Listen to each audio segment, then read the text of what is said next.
You know, they're selling you all wolf tickets, people. You're eating them right up. Hey, pussy, are you still there? I back. Trust me, I back. But I'm not impressed by your performance. You'll do nothing. You'll do nothing. Shut your fucking mouth, you'll do nothing. You'll do fucking nothing. Not one of you'll do nothing. I'll tell you what, bro. You know, I was out there, I was fighting all the hitters, bro. You ain't fought no hitters. Come on, guys. It's normal. I'm not saying I would fight you. I would kill you. John, do you think John, do you think I'm just gonna sit there and let you kill me, John? I mean, really? No, don't be scared, homie. I'd like to take this chance to apologize to absolutely nobody. The double champ does what the fuck he wants. I'm gonna beat you into the living death. I mean, maybe that's your job, but where I come from, you know, people like that get slapped. That's fucking illegal. Nick Diaz, you just shook up the world. How's that feel? Hey, I'm not surprised, motherfuckers. Yeah, this is a simulated death match. And you haven't simulated anybody's death yet. I said it last year. We're not here just to take part. We're here to take over. What is the game plan going in against him?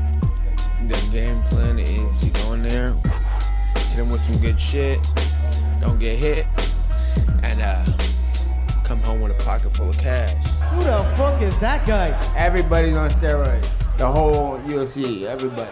I'm gonna go home tonight. I'm gonna drink a Coors Light. That's a Coors Light because Bud Light won't pay me nothing. Do you want to be a fighter? That is my question. Any of you radio personalities think you want smoke? Call me Mr. Chimney. I want smoke. Yes. What is up? What is up, MCR family? A special MMA edition, special review edition. Obviously, of UFC 231. I almost said 233. You know, looking forward to later today on our news show, talking about obviously the Ben Askren news with that card. But digressing, obviously 231. Max Holloway versus Brian Ortega, the review and breakdown. God damn. What a great fight it was. Obviously, we're going to break that one down. The rest of the card itself, Valentina Shevchenko defeating Joanna Jedrzejczyk via unanimous, dominant decision. That hurts my heart, man, to say. But anyways, obviously, smash the like button to the show, subscribe. I'm Matt, the Hipster Hunter. If you're listening on podcast, drop that 5-star review. And write out a review, because I like reading the reviews. I read them out on the show. Even if they're 1-star reviews and you hate the show, write a review. I'll read it. I'll laugh my ass off. But anyways, digressing, like I said, smash like button. If you want to call in, 323-870-4051. Press 1 to get in the queue. If you're international, email me, mixedcombatradio@gmail.com to get a free international permanent call-in link. Shout out to Air Cruz and our boxing co-host, UK Rob, in the chat. But let's get to the shits, because like I said, it's a special edition. It's early. I am going to do another full news show later today, probably with Rob. I haven't talked to him about that, but I kind of want to do that with boxing and MMA topics. You know, break it up, boxing in the beginning, MMA at the end, so Rob can only be in there for the first half if he wants, but probably going to do that as well later today. 4 p.m. Eastern, 5 p.m. Eastern, sometime around then. Make sure you stay tuned. Follow at MCR Radio Show on Twitter, and obviously at Mixed Combat Radio on Facebook to stay up to date with everything. UK Rob saying stop promoting 1-star reviews. Never. I love 1-star reviews. They are hilarious. But like I said, let's get to the fights itself. Let's start from the top and work our way down. Max Holloway versus Brian Ortega. Like I said, a truly fantastic fight. One that we saw a return to form from Max Holloway when there's a lot of question marks about his health coming into this fight. You know, him not really making his last 3 fights and events. You know, him having concussion-like symptoms only about 6 months ago. All sort of leading to a concern about where does Max Holloway, even at a young age, stand in terms of brain damage, in terms of health. You know, I would say mostly that all those questions are answered. Max Holloway looked good. Yeah, he got hurt in that 3rd round, but he basically dominated the fight. Beside that, his boxing ability, skill, talent, whatever adjective you want to use, was so far and away levels above Brian Ortega that within a few minutes of the fight in that first round, you could tell that Holloway instantly found his groove, instantly found his rhythm, was landing the jab, was landing his combinations, was darting in and out, side to side, and Brian Ortega had no idea what to do. He had no idea how to combat the movement of Max Holloway, how to combat the combinations of him. His only really hope was to try to counter him, was to load up on single shots and try to hurt Max Holloway on his entries or his exits. And that really fundamentally just did not work. Max Holloway was not only, offensively gifted, but defensively completely sound. His ability to slip off the center line just slightly, to slip shots, to evade any sort of strikes, is sublime. You can tell that Max Holloway is truly great by all the other great fighters you can see in him. You can see a Lomachenko in his movement. You could see a TJ Dillashaw in his movement. You could see Terrence Crawford in him. You could see Dominic Cruz in his footwork at times and the way he throws his jab. There's so much you can sort of see from him and see that he has taken from other fighters. He has looked and observed around the combat sports world and has taken key aspects and key skills and combinations and certain techniques from other great fighters. And that's what a great fighter does. Bruce Lee style, he went and took from every different martial artist that he could see that was great and adapted into his own brutal style that is a unrelenting force of nature.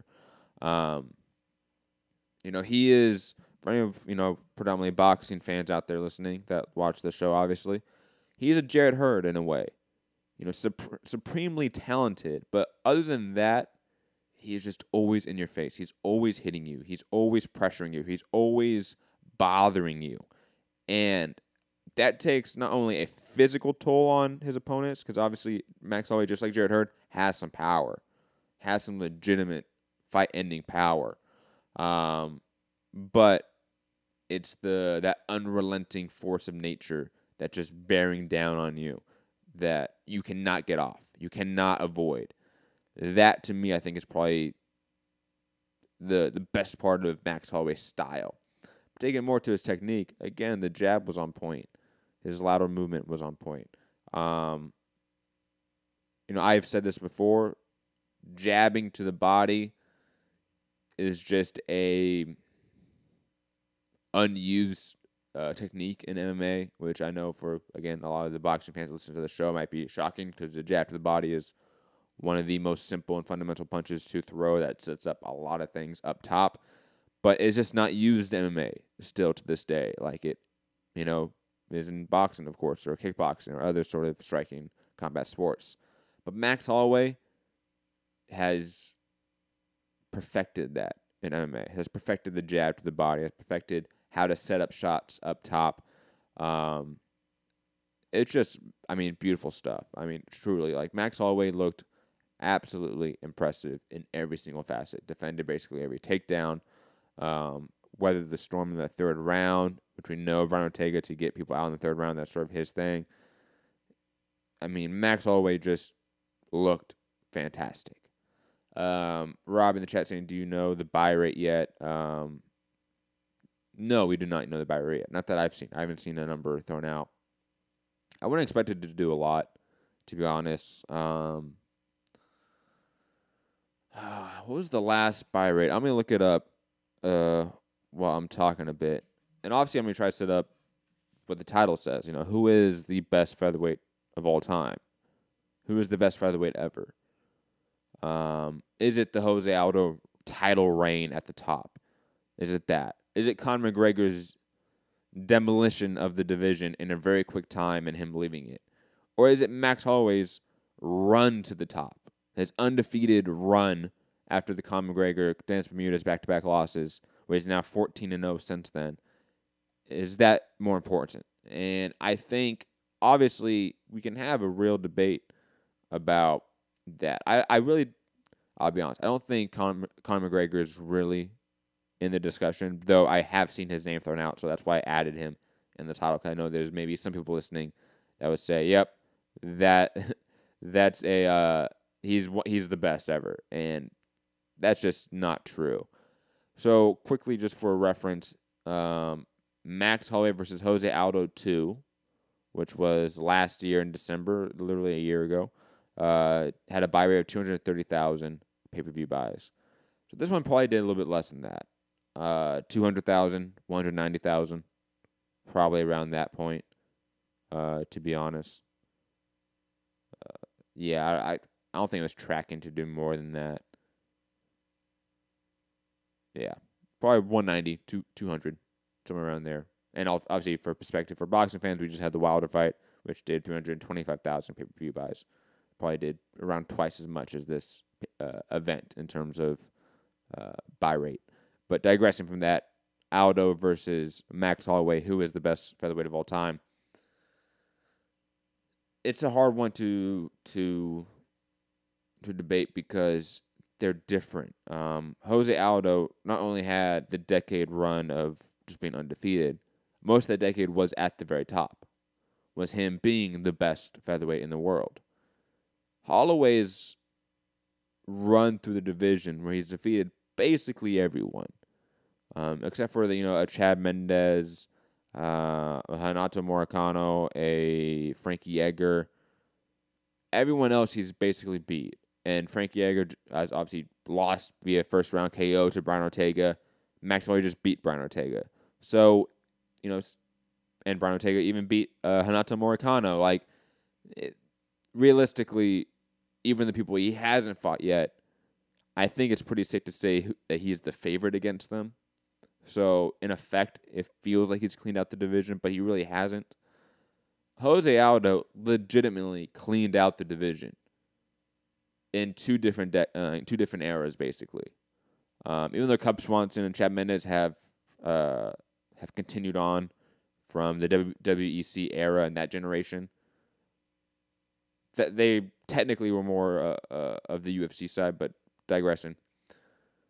Jose Aldo defeated the WEC era, the Mike Browns, the Uriah Fabers, that generation. And then he beat the Cub Swansons, the Ricardo Lamases, the Korean Zombies.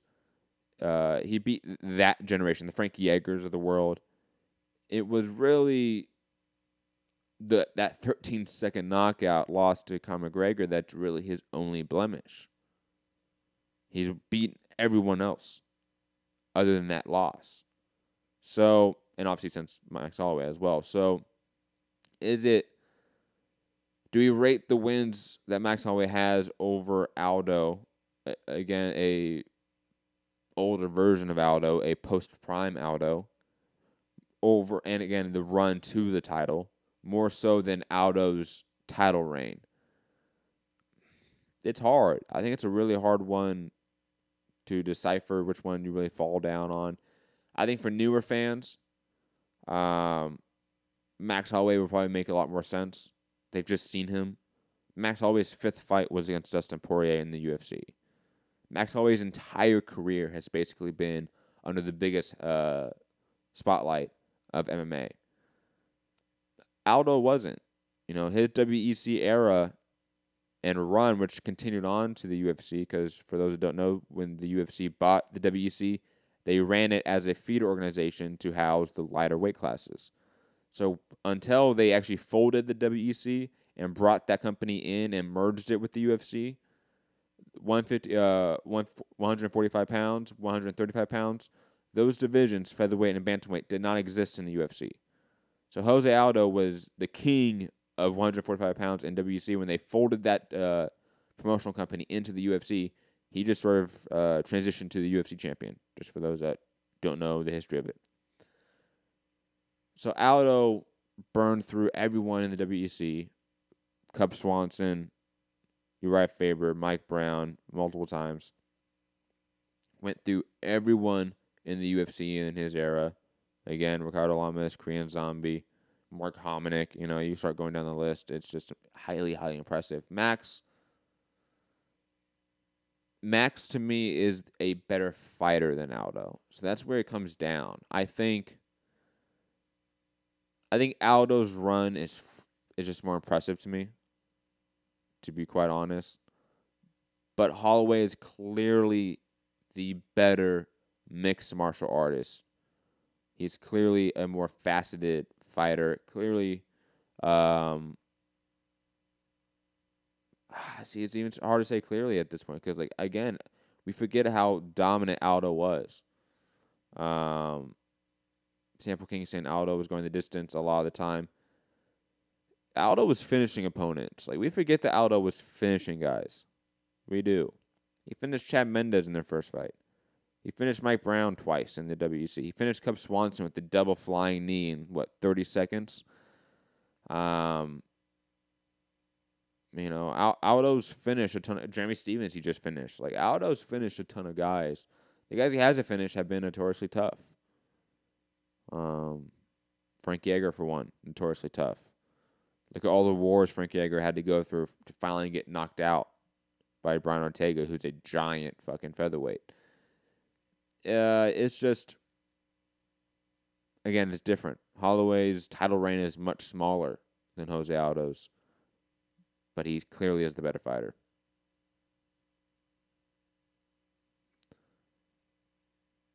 UK Rob said, surely it's Aldo. If he lost past his prime, but clean out the division. I'm less than a casual, as you know. I think Aldo's the safe pick. Like, Aldo's the smart pick. But it's one of those, like, it's constantly changing, of course. And on top of that, like, we have an issue in MMA where and it's the complete opposite in boxing. We always want to anoint the next great thing as the greatest of all time. Whether it is Conor McGregor, whether it is Max Holloway, TJ Dillashaw, Demetrius Johnson, whoever it may be, we always want to anoint the next best thing as the best thing.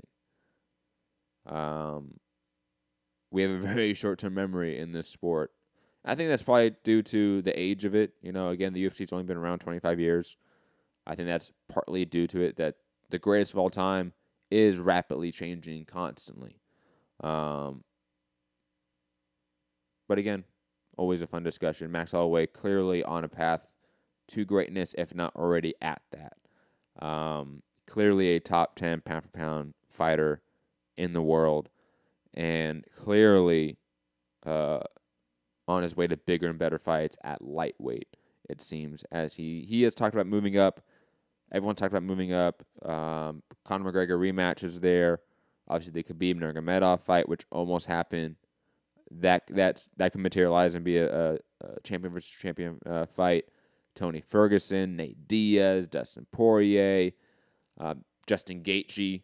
You know, there's a lot of big fights up there at 155 for Max Holloway. It seems like you probably leave 145 and move on to greener pastures. You know, I don't blame him, especially since he is a big 145-pounder. The guy's 5'11". Like, he cuts a massive amount of weight. To put that in perspective, like, how many 5'11", 6 feet guys are at welterweight in boxing? Not many. Like, the average height's 5'9", 5'8", right? The Danny Garcias, the Keith Thurmans of the world.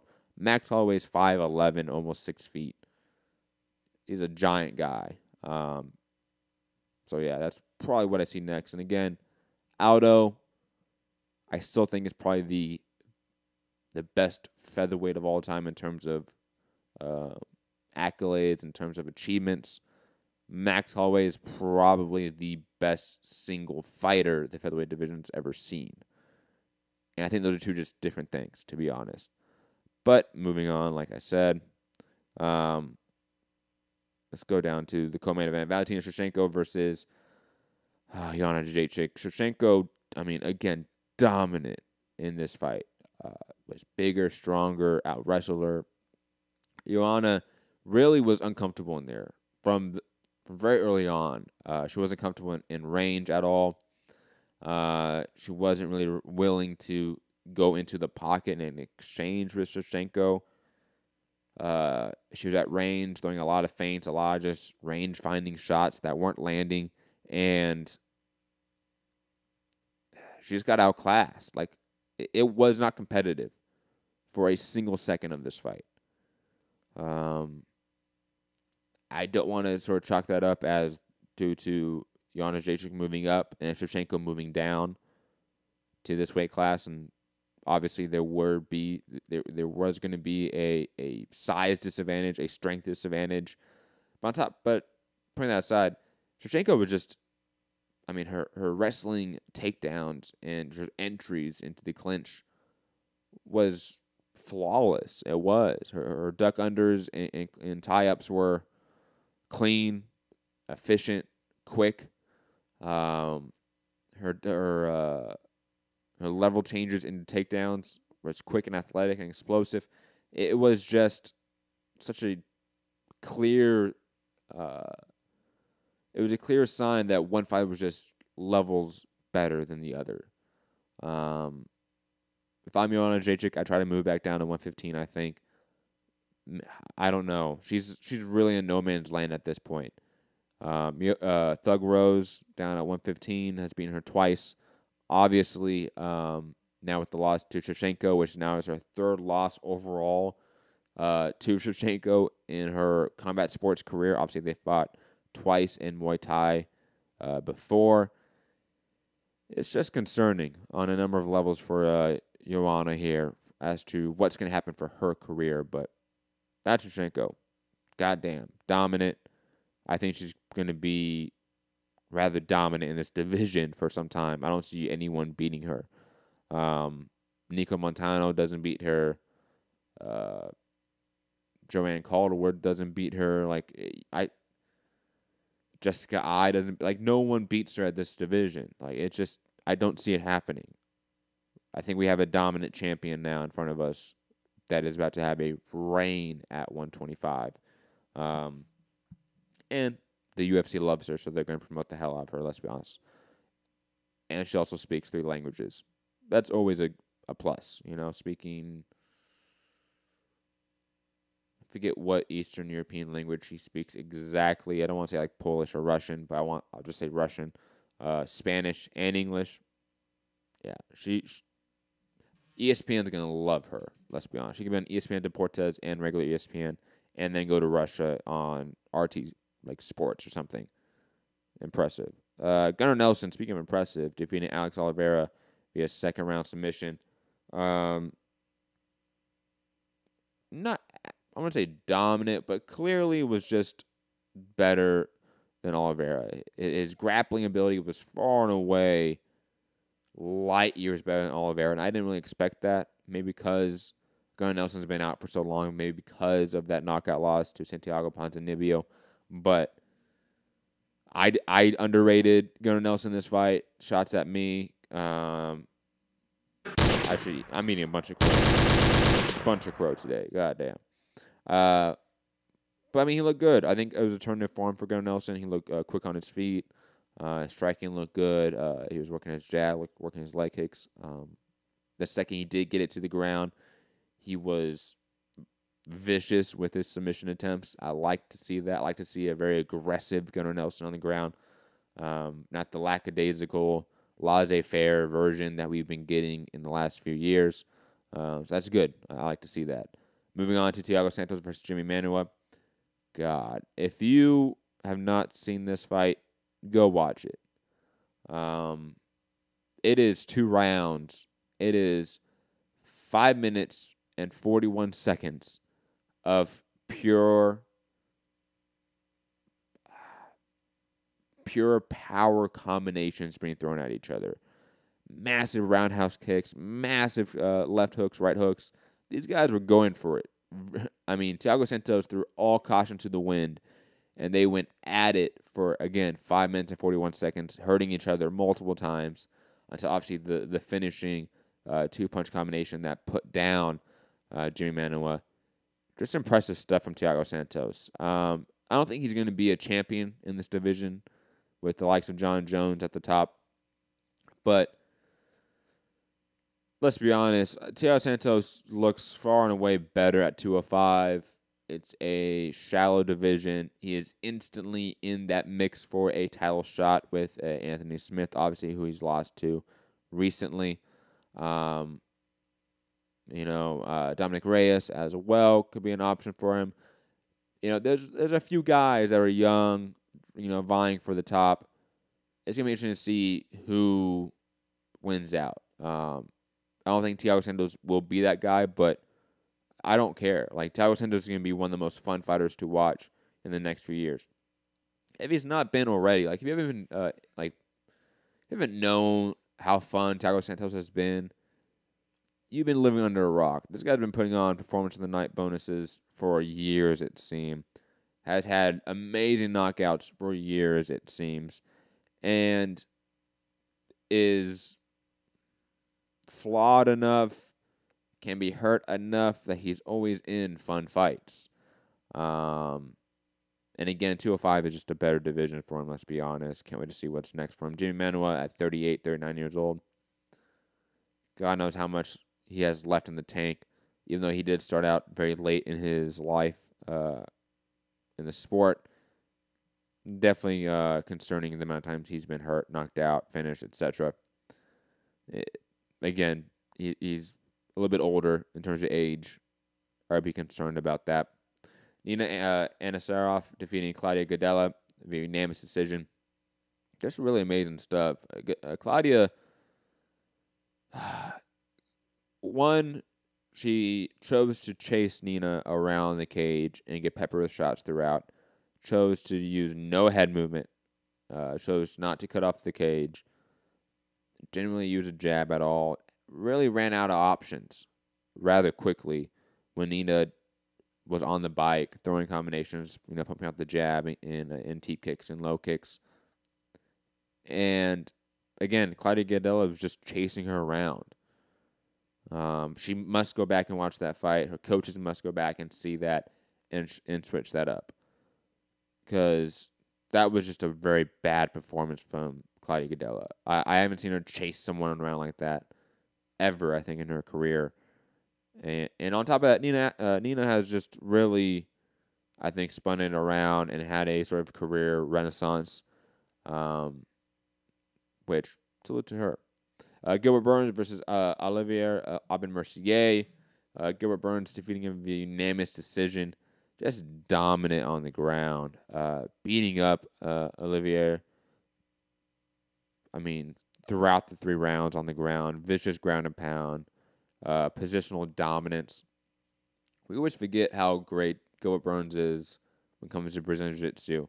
I think if you're not constantly watching competition in Jiu-Jitsu, like if you're not constantly watching them, not Metamoris, that's a little bit of a throwback, but Eddie Bravo Invitationals, if you're not watching some of those, you sort of miss how great Gilbert Burns is and how honestly respected he is in the BJJ community. Clearly, he is one of the most dominant grapplers in the game right now.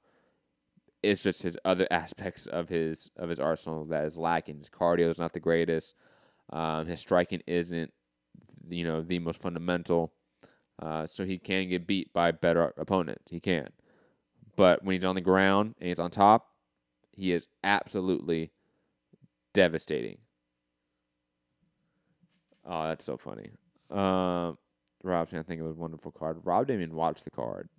Rick, don't listen to Rob trolling. Quick shout outs to the rest of the fighters on the card.